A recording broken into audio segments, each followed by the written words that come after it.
on Jerusalem Dateline. Hello and welcome to this edition of Jerusalem Dateline. I'm Chris Mitchell. U.S. President Trump is expected to pay his first visit to the Jewish state on May 22nd and 23rd. Those dates are significant because Israel will be celebrating Jerusalem Day, marking the 50th anniversary of the reunification of the city during the 1967 Six-Day War. Many expect Trump will either declare that Jerusalem is Israel's capital or may even decide to move the U.S. Embassy from Tel Aviv to Jerusalem. Since the Trump administration took office, the U.S. has been standing with Israel at the UN in a dramatically new way. It's still very early in my time as ambassador, but I think I can safely say that it's a new day for Israel at the United Nations. Haley said that in a speech to more than 600 delegates from 90 countries at the World Jewish Congress in New York. She said the UN must stop singling out the Jewish state and that it needs to acknowledge that Iran is the real source of instability and terror in the Middle East. On May 3rd, Palestinian President Mahmoud Abbas is scheduled to visit the White House and meet with President Trump for the first time.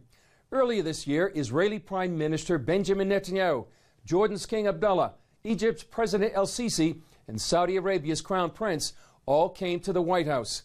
Abbas's visit precedes what many believe to be a regional peace conference this summer.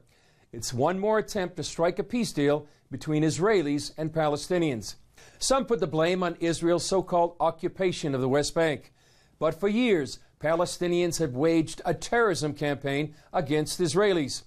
But what's the reason behind this ongoing terrorism in Israel? While Palestinians point to anger over claims of Israeli occupation, others blame it on hopelessness and despair. Corruption in the Palestinian Authority could be driving young Palestinians to carry out terror attacks. In general, people are not feeling safe. If anybody complains against someone who belongs to Fatah or the Palestinian Authority, or against somebody who is related to someone in the Palestinian Authority, the police reject the complaint. Ahmed is one of some 2 million Arabs living under PA control in the West Bank, also known as Judea and Samaria. We've hidden his identity for his protection. Even if somebody has been assaulted by someone who belongs to the Palestinian Authority and complains, they force him to back down, or he is threatened with death or jail. The Palestinian Authority government is in Ramallah. Since its establishment in the mid-90s, the U.S. has committed about $5 billion in assistance. That would make Palestinians among the world's largest recipients of foreign aid. Sometimes I believe that the Revolutionary Council is the council of corruption, and the Executive Committee is a committee to enforce the policy of corruption. Palestinian Prime Minister Rami Hamdallah says there's no corruption in the PA. And usually if we have any report of any corruption, these people will be brought to justice. This is our policy. But in any country, mistakes can happen. And, if anyone commits any of these issues, actually, he or she will be brought to justice. According to a survey last year, more than 95% of Palestinians see their government as corrupt. We have freedom of expression in Palestine. People can say anything. Everybody knows that once you complain, you're putting your life in danger. In the policy of the Palestinian Authority, if a person has a problem with an official, even if this official asks him for a bribe, the person has to pay, even if he has nothing. The Palestinian Authority and the security services come against him, and nobody will protect him. President Trump says he wants a peace deal between Israel and the Palestinians, but Ahmed says lack of peace isn't the problem. I want the West and the United Nations to establish an inquiry delegation, an honest one, to inquire into all those crimes that are perpetrated against Palestinians by the Palestinian Authority. I am convinced that once justice will be served, hundreds of those guilty people will be put in prison. Ahmed wants the West and the United Nations to pressure the PA to become an honest government. Until then, he says, there will be no state and terrorism will continue. In Our Hands, The Battle for Jerusalem is one of CBN's largest productions to date. They work with nearly 250 actors and extras, including actual Israeli paratroopers. Every line of dialogue comes from records or diaries and interviews, and many of the battles were actually filmed in their exact locations. Ephraim Graham sat down with some of the members of the cast and crew to see how they made this epic film. We shall destroy Israel and its inhabitants. Arab nations surrounded Israel in 1967 with a battle plan. Our goal is clear: to wipe Israel off the map. That outmanned and outgunned the young country. The Syrian army, with its finger on the trigger, is united. I believe the time has come to begin a battle of annihilation. The Jewish nation's survival hinged on a war that would last only 6 days.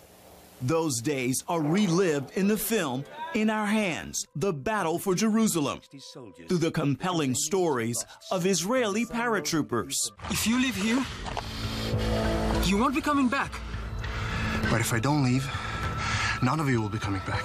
Production for In Our Hands took just under a year to complete, and one of the most pivotal battle scenes was shot right here at Ammunition Hill. We did the shooting on this Jeep right here. This was actually originally Motagur's Jeep, the character played by Sharon. On location at Ammunition Hill, we talked with actors Idan Barkai and Sharon Friedman. My grandfather Aaron, was in the siege on Jerusalem before, and he was telling about it to me when I was young, and it was like, you know, it's like unbelievable that I'm playing like the one that you know, released the city and take it back,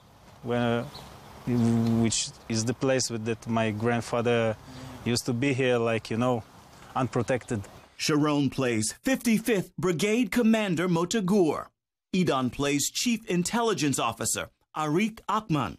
You want me to plan an entire war in 2 days? Yes.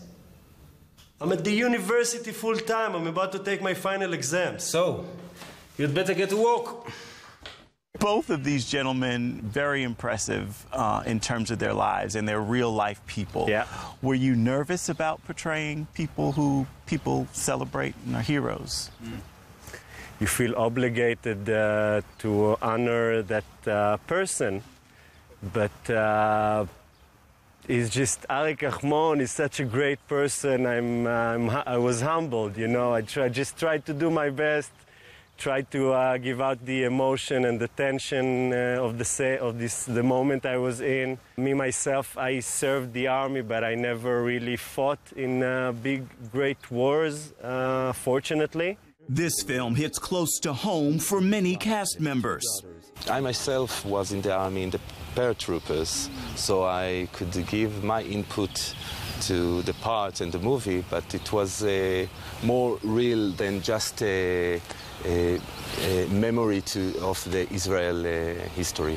Ishai Ben Moshe plays 71st Battalion Commander Yoram Zamosh. Were there any scenes that were difficult for you, or the most memorable scene for you? What was it? The most memorable was with the actress Ruth Farhi, who plays the woman that gives me the flag of Israel to put on the wall. It was a very emotional scene. I brought you a flag. This flag flew in the old city before we left in 1948. When you get to the wall, I want you to hang this flag. Of course. It will be our honor. Action. Guiding these emotional scenes, producer and director Aaron Zimmerman. There are so many amazing human stories. I didn't want to do a dry documentary, you know, where you have old footage and you're saying, well, this regiment moved here and this regiment moved here. Of course, this being a film about war, there's a lot of darkness in it. But I felt like there's also a lot of light in the film as well. It was intentional to end on a high note, but it was also my intention not to give an empty, hey, yay, war, we won, because there was so many casualties. Absolutely. And there were so many injuries and people who, both mentally and physically, were never the same after that war. Tell me who.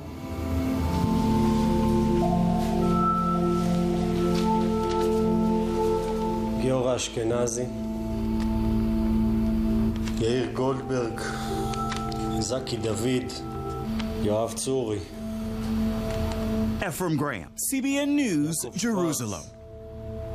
At this year's AIPAC conference, CBN CEO Gordon Robertson spoke to an enthusiastic crowd about the film's inception. Tell us, why did CBN decide to make this film? Why now? Well, we were in the middle of shooting The Hope, which came out last year. And this is 2 years ago, and Aaron Zimmerman, the writer-director of that, said we need to do something on the Six-Day War. And so I said, okay, but realize if it's going to be released on the 50th anniversary, we can't extend the deadline. We've got to hit the deadline. And that was after, The Hope ended up into a delay process, and so it was some risk, but I said, yes, let's do it. And what I really liked about it was we were going to tell it from the standpoint of the soldiers of the 55th Paratrooper Brigade, that let's see the war from their eyes. And not do it as a documentary of the Six-Day War, but do it as a documentary of the men who actually fought. Obviously, you had to make a lot of decisions about which parts to include, which parts not to include. One might think that you'd start the film with the beginning of the war, or maybe the Jordanian attack on Jerusalem. Instead, you start the war 3 weeks earlier during a period known as the Waiting. Why was it important to include that period in the film? Well, I thought it was important to show the world just how perilous the situation was for Israel, that it truly was a miracle that they won. There's a joke that was circulating around Tel Aviv in the airport. There was a sign that was put up, the last one to leave, please turn out the lights. So the state was truly at risk, and the fear was annihilation. They stockpiled body bags. They dug graves in Jerusalem and Tel Aviv, anticipating not just soldiers, but civilians would be killed in huge numbers. And you have to tell that part of the story in order to explain what happened and just what an incredible success it was that Israel actually won that war. You talk a little bit about what was happening on the civilian side in terms of preparing parks and things like this. From your research in the film and making the film, what did you learn about the IDF was actually doing during this period? Were they making plans to capture Jerusalem? Was that part of the original plan? Absolutely. They had no plans to capture Jerusalem. And the 55th Paratrooper Brigade, which is what this movie is all about, they were intended to go to Sinai. They weren't intended to go to Jerusalem at all. And it's amazing that they were able to plan and prepare the battle for Jerusalem literally overnight. Wow. It was less than 12 hours. I think one of the great heroes, you don't hear his name a lot, Arik Akman, he was the intelligence officer. He put together the battle plan, and that was the plan they executed on, and he literally had hours to put that plan together. Wow, that's absolutely amazing. I know that we put this conference together. We work on it for all year long, and for somebody to do it that quickly for a conquest like that is amazing. And you should know, you were in the idea. I was. You use a lot of first-person narratives. You talked about Arik Akman. You use a lot of first-person narratives throughout this film. Why was it important to use actual narratives? I think it personalizes it and it makes it accurate, for lack of a better word. When you hear dialogue in this film, it's words that were actually spoken. We don't make up lines. We don't make up conversations. There's research going into every line in the movie. And the idea is we really want to convey what the soldiers actually discussed, how the battle plans were created, what was going through their mind. And then we have interviews with the survivors, the members of the 55th Paratrooper Brigade who are alive today, giving their reflections now 49, 50 years later. What did they think about what they did? And I'd rather hear from them than hear from an historian. We do have experts in there, but the real driver for me is let's tell the story from the standpoint, the viewpoint of the IDF soldier. When you talk about these soldiers who went through this, and you read these interviews and you see what happened, what really struck you as kind of the most poignant lessons that they take away from it today?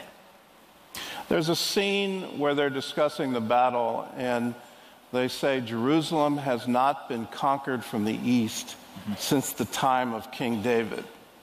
And then the response come, well, this will be the second time, and then there's a pause, and the last time. And for me, that piece was, that just amazing. Sealed it. That's a moment. That's a moment in the film. It's very powerful. Earlier I had mentioned that in the last 50 years, under Israeli rule, people of all faiths are able to pray at their holy sites in the Old City. As a Christian, what does that mean to you? My first trip to Israel was back in 1969, and I remember the joy at the Western Wall.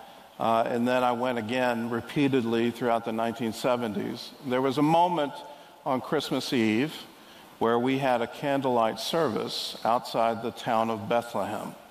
And so we're on a hill overlooking, and Bedouin shepherds wanted to see what these crazy Americans were doing with candles on Christmas Eve, and they brought their flocks up. They were watching over their flocks by night.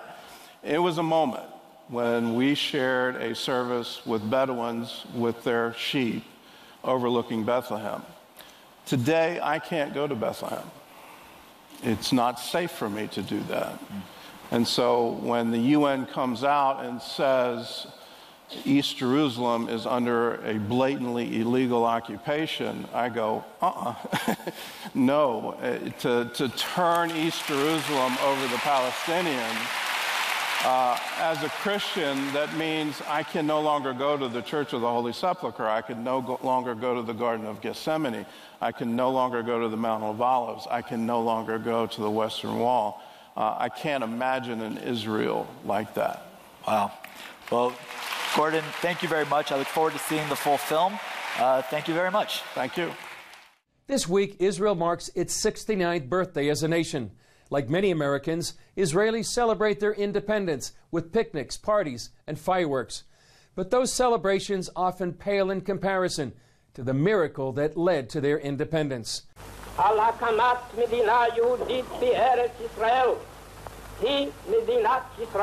Here in Independence Hall on May 14, 1948, David Ben-Gurion declared the formation of the State of Israel. For the first time in nearly 2,000 years, the Jewish people were a nation once again. This is where Israel was born. When people come here, they are astonished to see this place. Most of the people that visit here, their first reaction is, this is it? That's all you have here? Ben-Gurion and his team looked for an inconspicuous place to declare statehood. At the time, Independence Hall, one of the first buildings in Tel Aviv, was an art gallery. During a 1978 renovation, the decision was made to take the building back to its original look at the time of the declaration. Traveling in Israel will teach you that God has a tendency to perform his best miracles in the most humble places. This place is one of those places. According to Isaac Dror, who heads education at the hall, the establishment of Israel shook the world and became a haven for the Jewish people. How many people prayed for it every day when the Jews said next year in Jerusalem and next year in Jerusalem? That's what they meant. When Israel declared its independence, dancing filled the streets. But the celebration was short-lived. The very next day, armies of 5 Arab nations invaded the newborn state. When it comes to the story of the War of Independence, we don't have many answers there. Very hard for us to explain. Call it a miracle, call it whatever you want, but we are here. 130,000 people visit this tiny hall each year to hear about the miracle of Israel, including tourists like this group from Massachusetts. I didn't expect it to be so moving. My whole life, Israel has always been here. So I think in some ways took it for granted. And now I, felt like I was here that day. Across the street is this monument with a scripture from Jeremiah. Again I will build you, and you shall be rebuilt, O Virgin of Israel. Surrounded by skyscrapers and a new generation visiting the hall, it's testament to God's faithfulness to his promise to build and rebuild the Jewish state and its people. Chris Mitchell, CBN News, at Independence Hall in Tel Aviv, Israel. Dry Bones is one of the most well-known cartoons in the world. It's read by millions, and the creative genius behind the cartoon, Yaakov Kershen, explains how he came up with the unusual name for his work. When I came to Israel and decided I would start doing a cartoon, I thought, well, I needed a name, like Kirshen's Corner, with corner spelt with a K. And I kept thinking, what should it be? And then I realized that one of the things that had brought me to Israel was my reading of the book of Ezekiel. And in the book of Ezekiel, this guy Ezekiel, who lived 2,600 years ago, saw a vision of what for him was the far future. And that was of a time when it looked like the world had destroyed the Jewish people, but at that point we would come out of our graves, and the image he saw was of a valley filled with dry bones. And these bones came together, like the knee bone connected to the shin bone and all like that. And in that imagery, he saw the rebuilding of the Jewish state. He saw the coming together and the ingathering of the Jewish people. He saw the rebuilding of the cities and the planting of the trees. And therefore, if I was going to do a cartoon about what was happening today, all I could do would be to add to what he had seen incredibly 2,600 years ago. And so I decided to call it Dry Bones, thinking that everyone would understand. Well, that's it for this edition. Thanks for joining us. Remember, you can follow us on Facebook, Twitter, Instagram, or YouTube. I'm Chris Mitchell. We'll see you next time on Jerusalem Dateline.